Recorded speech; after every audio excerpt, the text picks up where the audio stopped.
Let's see how you react to the following scenario. Your 13, 14 or 15-year-old daughter comes home from school and becomes increasingly prone to mood swings. She gains weight for no apparent reason and she complains about continual headaches. Concerned? Damn right you are. And then you discover the cause is a contraceptive implant that was fitted by the NHS at school without your knowledge.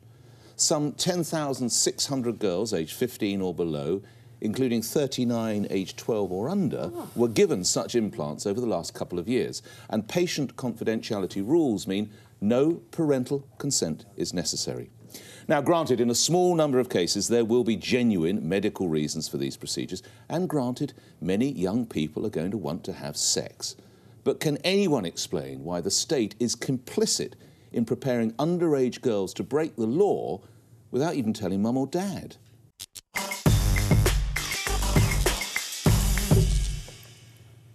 Nick, can I ask you a question? Sure.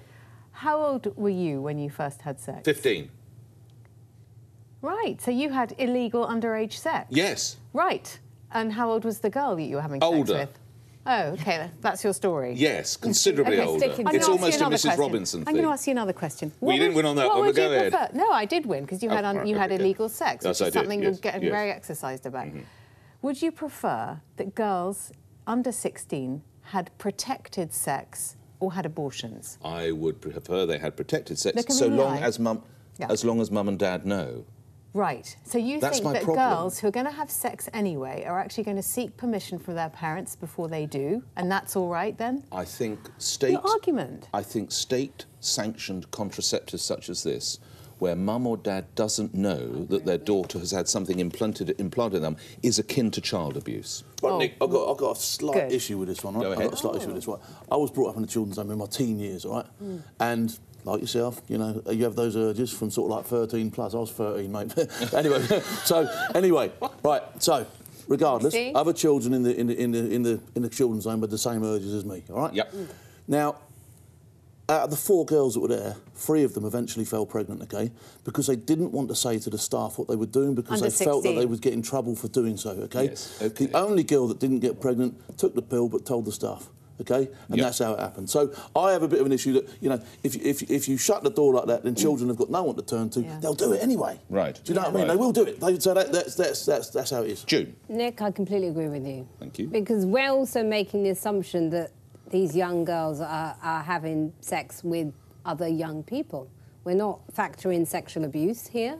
And actually, to be honest with you, as a parent, I would want to know. So it's not a case of... I don't think, if I'm right, you're not saying you're against the girls being given the contraception. You're against their parents not knowing. The problem here is it's to do with parents and children and sex. And the parents are the last people the children are obviously going to talk to if they want to have underage sex. But is that something we should be encouraging as a society? Is this such a big problem? I think the prevention of abortion is really important. As a mum, it wouldn't bother you that your daughter... To me, that's more important. It's more traumatic than a girl having underage sex. And I think you have got a daughter, as I recall. I do, yes. And it wouldn't bother you that she had an implant in her arm and neither you nor your husband knew about it. So she's free to go. And a point well made, actually, have sex, never mind, with another 15-year-old boy, 25-year-old man. As long as, look, you're happy. Me, I'm happy if my daughter is safe and happy. And you don't know that she's got a contraceptive. If an implant is keeping her safe and happy and she's getting protected. Headaches, mood swings. You seem to know an awful lot about the medical side effects of implants. Well, I read it in the paper, so it must be true. I mean, that's not what I've heard. Michelle. Yeah. Well, I was, you know, my mum will be watching this and she'll be mortified, but I would never have spoken to my mum about sex and sexual stuff or anything like that when I was a teenager.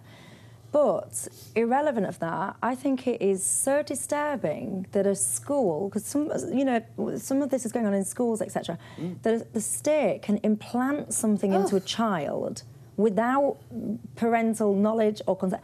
That is really disturbing me. And for me, it feels like... You say the state as if it's the people, the children... But let me explain what I mean. Whacking it in there, do you know what I mean? Sorry, what's the NHS? When you say the state, what's the NHS part? What is clearly happening here is these teens are going to an adult they trust, and that is a teacher or a doctor or a nurse in the school, and then they are being dealt with. But let me explain why it concerns me as well, because ultimately, for me, this is treating the symptom and not the cause. So there are many forms of contraception. Not least, you can use a condom. And I think that actually the problem is the lack of decent sex education within schools. Children get their sex education from porn. That's where the majority of their sex education is coming from in this day and age. To all of them, and a lot more wider than what it was. God, thanks for the tip-off.